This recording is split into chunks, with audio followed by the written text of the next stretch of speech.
It's turtle time. I'm looking at the mono black commanders. So, I'm not au fait with the Turtles universe, and for some reason I thought Splinter and Shredder were the same dude. You know how Zelda and Sheik were the same person? Like, maybe Splinter does a morphing into a big chunky ninja? I'm not going to pretend it makes sense. But wouldn't it be so cool if he were a rat? Because then you could have a big old chunky relentless rats commander? If Shredder were a rat, which he's not, because Splinter and Shredder are not the same person. It's turtle time, and it's a rat commander in the set, which is pretty amazing. And I'm including him in the 99 because he has synergy with Leave the Battlefield triggers.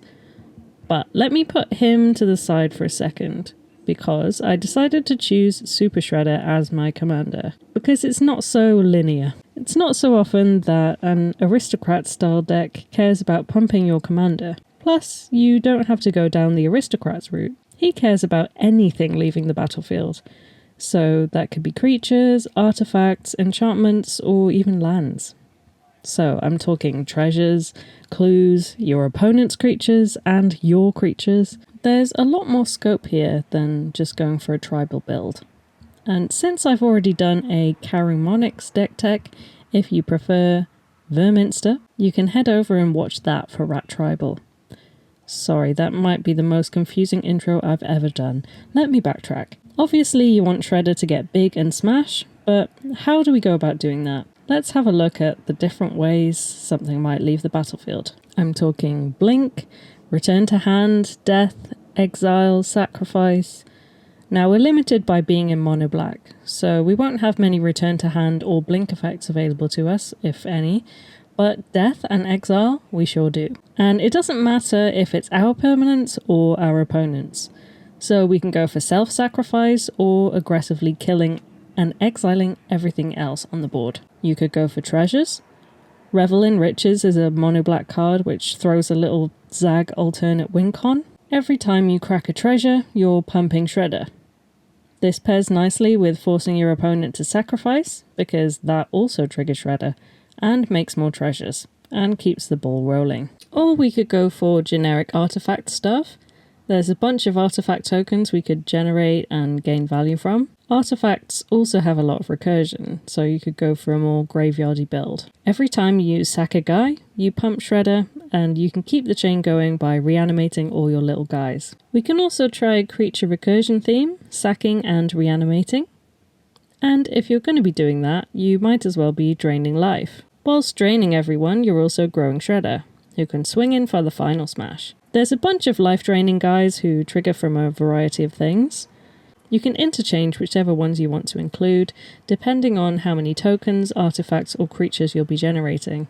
There are the classic Aristocrats creatures, and Nadia's Nightblade triggers with tokens rather than just creatures, or Pactdoll triggers upon artifact entry. Ayara triggers upon creature entry and also generates card draw. Bastion of Remembrance is a Zulaport Cutthroat on an enchantment. And Southwind Avatar is one of the new Turtles cards, providing a spin on a traditional aristocrat. You gain not only 1 every time a creature dies, but life equal to their toughness, and then drain 1 every time you gain life, which stacks nicely with another aristocrat on the board. I think I'm going to go for a mashup of everything I've just mentioned.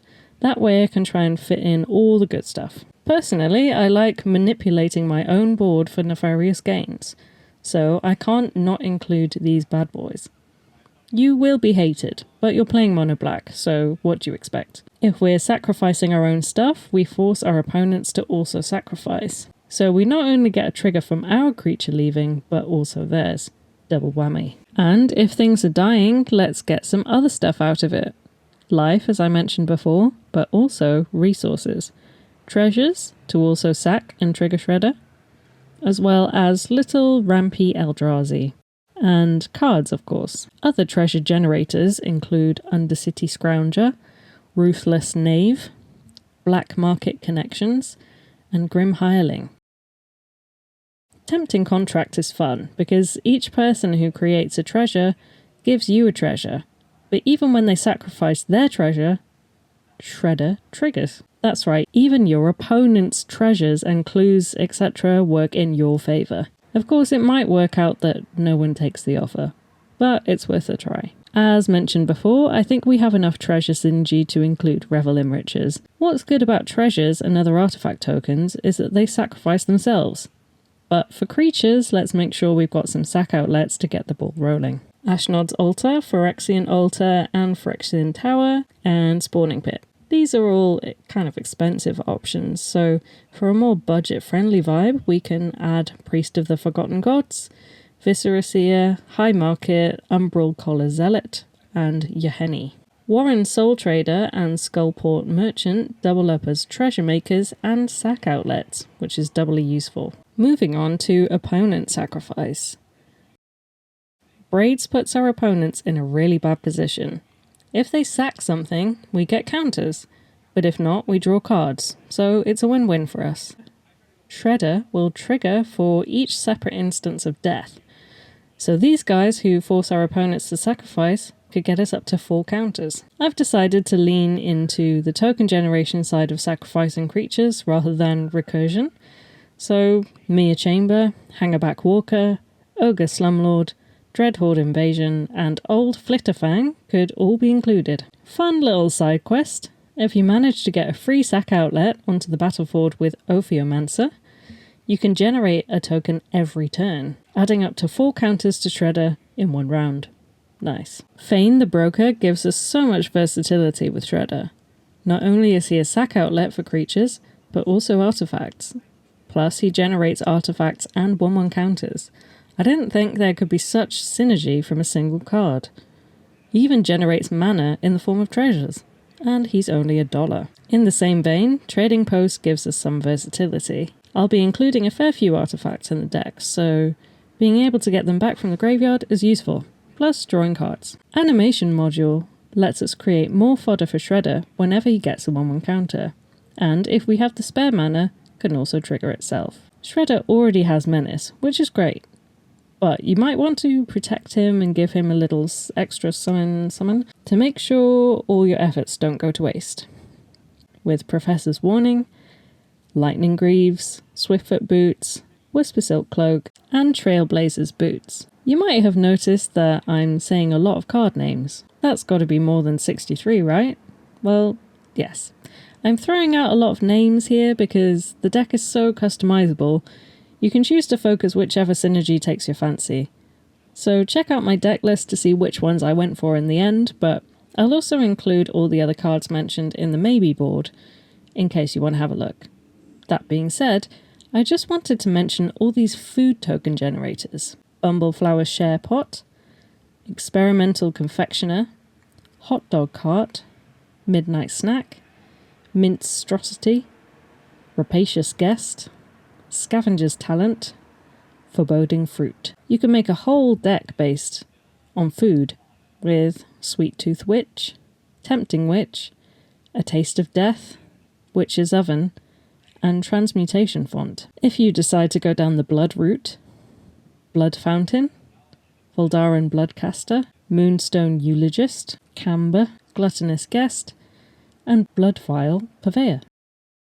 For clues, there's June Bounty Hunter, Obsessive Pursuit, Tamio's Journal, Havengul Laboratory, and Raven Eagle. Oath of the Grey Host gets us a bunch of different tokens, and Sunset Sarsaparilla Machine turns our food into treasures to keep the ball rolling. Academy Manufactor lets us gather resources at super speed if we happen to have any token generators out. Mycosynth Wellspring, Solemn Simulacrum, and Burnished Hart give us ramp on a body, which can be later sacrificed. Idol of Oblivion gives us a free card each turn we make a token, which is hopefully every turn. Costly Plunderer, Village Rites, and Plumbing the Forbidden gives us an opportunity to sacrifice for cards. Deadly Dispute gives us some card draw with something extra, similarly to Fanatical Offering and Reckoner's Bargain. Other card draw includes Morbid Opportunist, which triggers only once each turn, but that includes our opponent's turns, and it triggers if any creature dies, so you have a pretty good chance of achieving that. Phew, okay, that was a lot of cards. Overall, this deck comes out at around $350, which is not cheap at all. But if we take out Phyrexian Tower, Phyrexian Altar, Revel in Riches, Nuka-Cola and Grave Pact, that shaves off $100 immediately. It really is up to you guys which cards you figure are worth the cost. Honestly, the cheapest build would probably be a creature sacrifice deck, since a lot of the cards needed are commons and uncommons.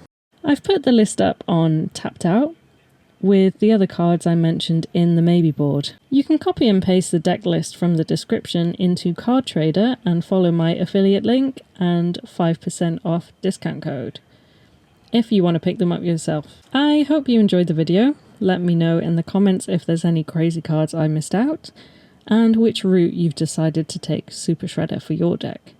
Until next time, bye!